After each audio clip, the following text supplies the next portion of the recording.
What if Black poverty was never the real plan? What if the real plan was something far more calculated? What if the goal was never simply to keep Black people poor, but to make sure Black wealth never became too secure or too independent, too organized, or too powerful? Because here's what many people still don't understand. When Black communities build wealth, I'm talking about real wealth, the system did not respond with protection. It responded with fear and destruction. Fear of Black ownership, fear of Black economic independence, fear of Black banking power, fear of business districts, fear of Black families passing something down that could not be easily controlled. And when a system feels your wealth, generational wealth, it does not always reach for open violence first. Sometimes it reaches for a pen, a policy, a zoning map, a loan denial, a deed restriction, a tax foreclosure. Sometimes it reaches for law. That is what this episode is about. That is why this thumbnail shows you those numbers. Wealth fear. Welcome back to BWAN, where we do not study history. We study the systems underneath history. And today we're going straight into a subject that still shapes American life right now. Why Black wealth was contained by law, contained by policy, contained by bank practices, is contained by property rules, contained by taxation, documentation, zoning, credit access, and enforcement. People throw around the phrase racial wealth gap like it describes a mystery. It is not a mystery. The racial wealth gap is a receipt, a record of exactly what the system built, managed, protected across generations. And if you understand how legal containment works, I mean, really understand it, you'll never again mistake an engineered result for a cultural one. Black wealth was dangerous to the American power structure. Whenever it threatened to become stable, transferable, and independent, think about it like this. A paycheck is one thing. A business district is another. A family farm is another. A land base is another. An inheritance pipeline is another. A financial institution is yet another. A self-sustaining community with assets, schools, businesses, and political leverage. That is something the system historically treated as a threat. So when we talk about Black wealth in this episode, we're not just talking about money. We are talking about land, business ownership, banking access, inheritance, legal protection, freedom from predatory dependency, and the power to say no. That last part matters the most because wealth creates options. And systems built on control do not like it when Black communities have options. Notice the word in the title, contain. Containment means something strategic. It means a system may allow some growth, but just enough to look like opportunity while keeping that growth exposed. A contained community can work, save, build, and buy. The system simply ensures it stays vulnerable to disruption. Progress can happen. The structure keeps it fragile. That is why Black wealth history carries a pattern that goes far beyond starting from nothing. It is the story of building under extreme and volatile pressure, building while excluded from public investment, building while overtaxed and underinsured, and building while legally boxed in on every side. And then watching the same system that created those conditions blame you for the outcome on culture. That is containment. And containment proves more durable than open attack because it looks like normalcy. It looks like a lending structure. It looks like zoning decisions. It looks like paperwork requirement. And it looks like a market force. Wealth is not purely financial. Wealth is legal. Wealth is geographic. Wealth is administrative. Wealth is political. Real wealth, durable. Transferable wealth depends on these things: a secure title, enforceable contracts, fair appraisals, access to credit on equal terms, lawful inheritance, insurance protection, court recognition, safe neighborhoods, as well as stable institutions. That means wealth never simply gets earned. It gets protected or exposed by the system surrounding it. So when one community's assets receive full protection and another community's assets face repeated destabilization, that is not a market difference. That is a legal architecture. And legal architecture does not happen by accident. Someone takes the time to draft it. Someone signs it. Someone then enforces it, and someone benefits from it. After emancipation, the central struggle was never only about labor. It was about whether Black freedom would become economic independence, because once formerly enslaved people began to buy land, start businesses, build towns, form institutions, educate their children, and hold assets, a deeper question emerged. Would Black freedom stay dependent or become material? This is where the system tightens itself, because freedom without assets can be managed. Freedom without land can be contained. Freedom without inheritance can be interrupted. Freedom without capital can be redirected straight back into dependency. The Freedmen's Bureau promised land redistribution. 40 acres represented something beyond symbolism. It represented a foundation that could produce collateral, inheritance, and economic autonomy. That promise collapsed. Special Field Order number 15 distributed land to roughly 40,000 formerly enslaved families along the southeast coast. President Andrew Johnson reversed that order months later. Land went back to the former enslavers. Black families entered the post-war economy with freedom on paper only and exposure everywhere else, and Black families have the same.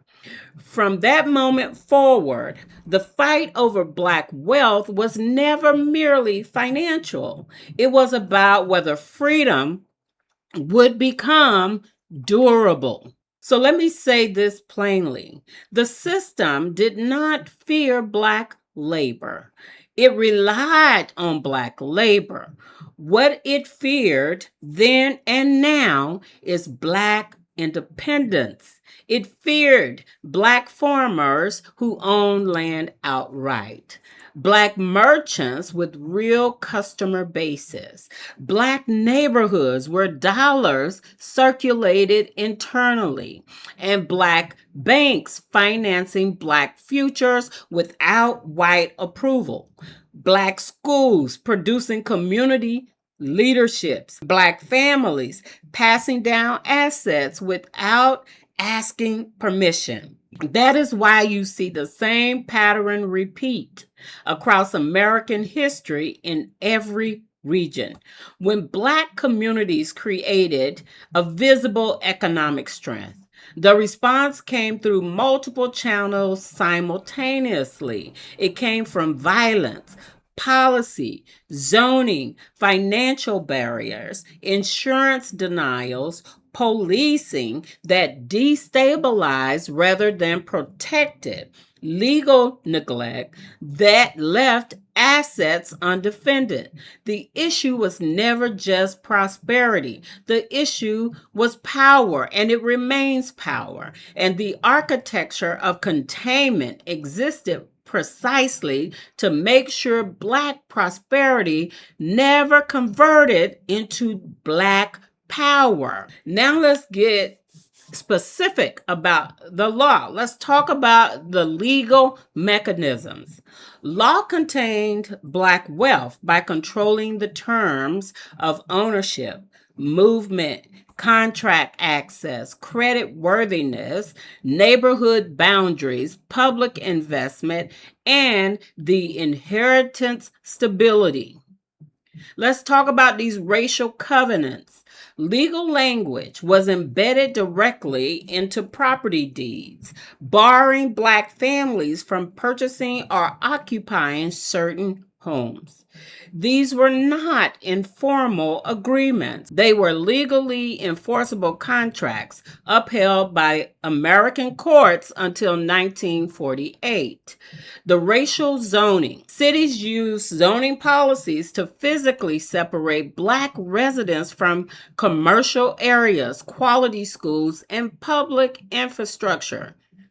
Louisville, Baltimore, and Atlanta led early implementations. The Supreme Court struck down explicit racial zoning in 1917. So cities shifted to private deed restrictions and redlining to accomplish the same results, but through different paperwork. This is the hostile system. It's the property tax structure that assessed Black-owned land at inflated rates, manufactured default on purpose. A family that built real equity could lose that equity through a tax bill engineered to exceed their capacity. And what does that mean? Your tax rates were increasing and the value of your land was decreasing. So predatory land contracts came into place, and this is when banks denied mortgages. Contract sellers stepped in with terms that required full payment before title ever transferred. One missed payment erased years of equity. No recourse, no protection, and no deed. So the legal exclusion from wealth building programs was this. The GI Bill was passed in 1944 and created one of the largest middle-class wealth transfers in American history. Black veterans qualified on paper. In practice, the VA delegated loan approvals to local banks, and local banks in the South and many northern cities simply denied Black veterans who were applicants. The wealth building window opened, but Black veterans watched it from the outside. That is the legal architecture. Here's one of the deepest truth in this entire episode. Black wealth was often allowed to exist, but only in exposed form. What am I talking about? Meaning it was underdefended, underinsured, underfinanced, overtaxed, high visibility to systems of extraction, political vulnerability, easy to isolate when the moment came. That is how a family builds something real and still loses it in a generation. The asset was genuine. The protection was absent. Consider what that means practically. A family farms a land for 30 years. They hold a deed. The land produces an income. The title carries a cloud from an unresolved heir. The tax assessment runs above the market value. The local bank refuses to treat the land as collateral. Happens every day. The courthouse sits 2 counties away, and legal representation costs more than the family earns in 1 month. The land is real. The vulnerability is now engineered. Let me give you one name: Clyde Ross. Clyde Ross served in World War II. He returned to Mississippi, faced racial terror, and moved to Chicago in 1947 seeking something better. He wanted to buy a home. The Federal Housing Administration had insured billions of dollars in mortgages for white families across Chicago's suburbs. Clyde Ross did not qualify. The neighborhood he could afford to live in North Lawndale, carried a red designation on the federal map. So a contract seller found him. Clyde would pay monthly installments. He would maintain the property. He would pay the property taxes. He would receive no deed until he paid the full contract price. One missed payment for any reason, and the seller could evict him immediately, keep every payment he had made, and resell the property to the next buyer under the same terms. Clyde Ross paid for that house for years. He joined the Contract Buyers League in the late 1960s, a collective of Black Chicago homeowners who had all purchased under the same predatory system and organized together to fight back. They estimated that contract selling extracted between $500 million and $4 billion from Black Chicagoans between 1950 and 1970 alone. Hear me, 5 million and 4 billion. One man, one city, one documented system. That is what exposed form looks like when you give it a name and a face. Clyde Ross. Let's discuss the mechanisms laid out: property law, segregation policy, racial covenants, redlining, discriminatory underwriting, predatory land contracts, hostile taxation, unequal contract enforcement, legal exclusion from wealth building programs, and policing systems that surveilled and destabilized community assets. Now, how many of those still exist today? Who gained? The state gained control and a racially ordered economy it could predict and manage.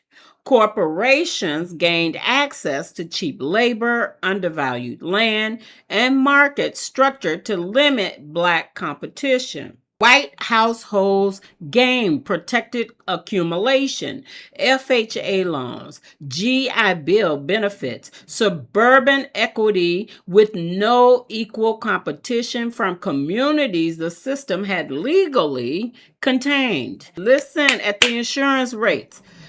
Insurers and lenders gain through racialized risk systems that justified extraction and called it underwriting. What does your insurance look like today?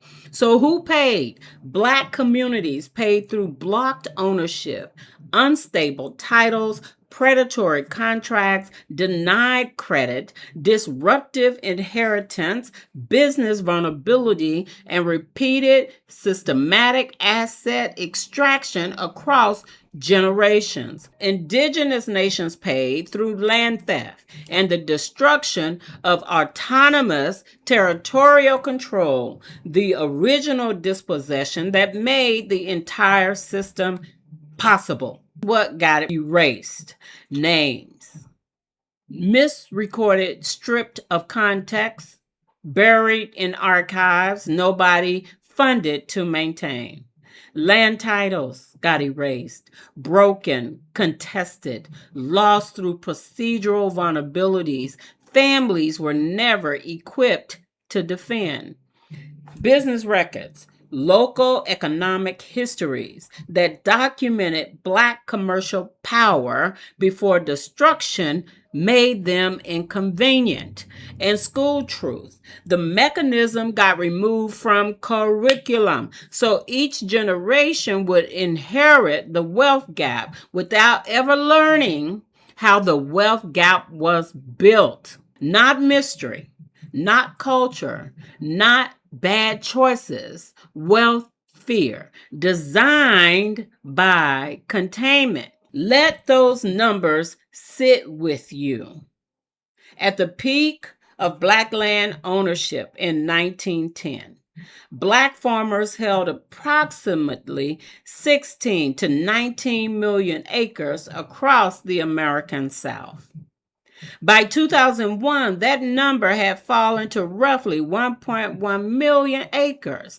That is not a market correction. That is the result of a system applying sustained pressure through every available channel, which was intimidation and violence, fraud and deed manipulation, tax foreclosure engineered through over-assessments, heirs' property vulnerability, land passed down through without formal probate, leaving title clouded and families legally exposed, partition sales that forced out entire families when one heir chose to sell, discriminatory credit access that made competitive farming next to impossible, and legal systems that rewarded documentation clarity that Black families were systematically prevented from building. Possession is not enough. When the legal system decides whose ownership is secure and whose is contestable, land anchors generational wealth because land produces food, rent, leverage, inheritance, collateral, and long-term stability. Lose the land and you lose the foundation every other asset builds on. Banking contains wealth quietly. The Homeowners Loan Corporation graded neighborhoods across more than 200 American cities between 1935 and 1940. Over 90% of neighborhoods rated hazardous, the red designation, were Black or integrated communities. Over 90%. The federal map did not just describe neighborhoods, it determined them. Because every private lender, every insurance company, every appraiser in America used those maps to make decisions about whose property held value and whose did not. A white homeowner in a federally backed suburb in 1955 could use that home as collateral, refinance it, borrow against it, pass it on, and turn $8,000 into $200,000 across 2 generations. A black homeowner in a redline neighborhood often owned a depreciating asset that the bank system refused to treat as collateral. Ask me how I know. I've experienced this in 2026. Same concept. Property ownership, completely different system access, completely different generational outcome. That difference is the legal architecture, not personal finance failure. Wealth does not grow only from ownership, it grows from what ownership can do. And if the system limits what Black ownership can do, Black wealth stays constrained, even when real assets exist. The system feared Black wealth most when it circulated collectively. One successful Black business, the system could manage that. What the system could not manage or cannot manage is a network, a district, a local economy where dollars moved internally, built institutions, financed more businesses, and created the political confidence that is needed. Let's look at Greenwood, Tulsa, Oklahoma, my birthplace. 35 square blocks. 300 businesses, 2 newspapers, a hospital, law office, hotels. 1921, destroyed in one night by a mob with support from local enforcement and the National Guard. Let's talk about sweet Auburn, Atlanta, Georgia. The wealthiest Black street in America through the mid-20th century, home to Black-owned insurance companies, the Atlanta Daily World, and Ebenezer Baptist Church.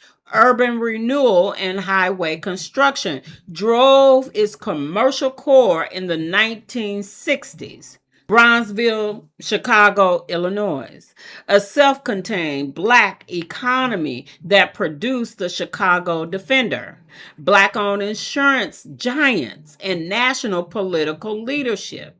Disinvestment in public housing policy dismantled its commercial foundation across 3 decades. Let's talk about Black Wall Street in Durham, North Carolina. North Carolina Mutual Life Insurance, the largest Black-owned business in America at its peak.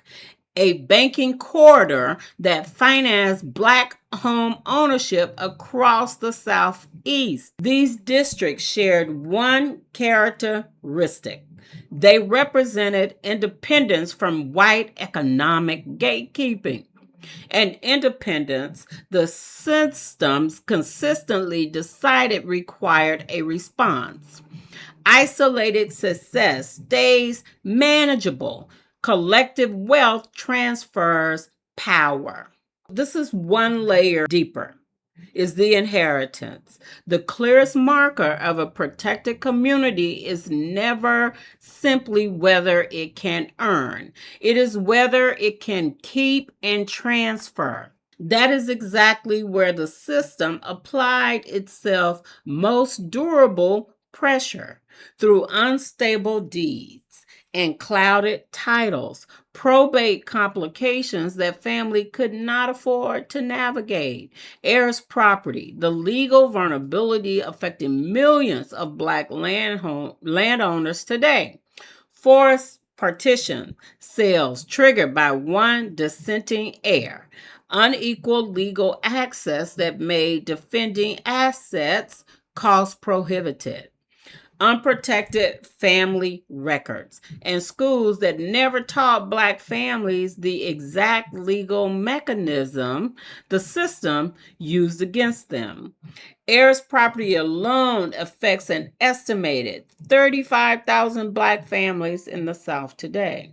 According to researchers at Rutgers University, these families occupy land, they farm it, they maintain it, they cannot use it as collateral, they cannot access federal disaster relief tied to the land, they remain one partition lawsuit away from losing everything a grandparent built. Inheritance is where memory becomes material. When a system disrupts inheritance, it does not just take money. It takes the continuity. It takes the story. It takes the evidence that something was built at all.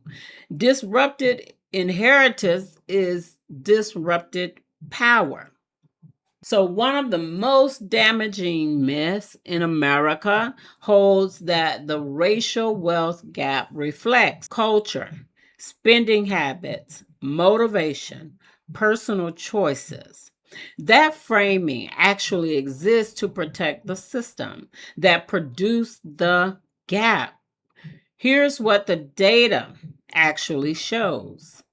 The median white family holds approximately 7 to 8 times the wealth of the median black family, according to the Federal Reserve data. That gap did not emerge from cultural differences. It emerged from enslaved labor that built wealth for others across 250 years. Post-emancipation systems designed to prevent Black accumulation, and the New Deal programs that excluded Black Americans by design. GI Bills benefited that bypassed Black veterans through local bank discrimination. Redlining that blocked Black ownership in appreciating markets. Urban renewal that demolished Black commercial corridors, and the legal fragility engineered into Black held assets at every entry level. The racial wealth gap is not a gap, is a record of what the system built, enforced, and protected. And understanding just 3 words, contained by law, makes the entire record legible. Why Black wealth was contained by law is not only a history question, it is a right now kind of question. It explains why some Black families still struggle to hold land across generations, why some Black neighborhoods remain easy to displace when development arrives, why some Black-owned businesses stay undercapitalized in markets where competitors received subsidized entry, why some Black inheritance dissolve at the probate level, why some Black communities operate without the legal and financial protections that other communities call basic and normal. Because this issue was never only whether Black people could make money. The issue was whether Black wealth could become a stable power, secure enough to produce options, transferable enough to survive generations, and independent enough to say no. The system kept engineering against not prosperity, power. And once you understand that distinction, you start seeing how many other systems in American life were built with the exact same blueprint. If you want to understand where this blueprint started, watch the next video. I'm going to talk about my family and my family's history. Make sure you watch The America We Signed Up For, How to Read the Blueprint.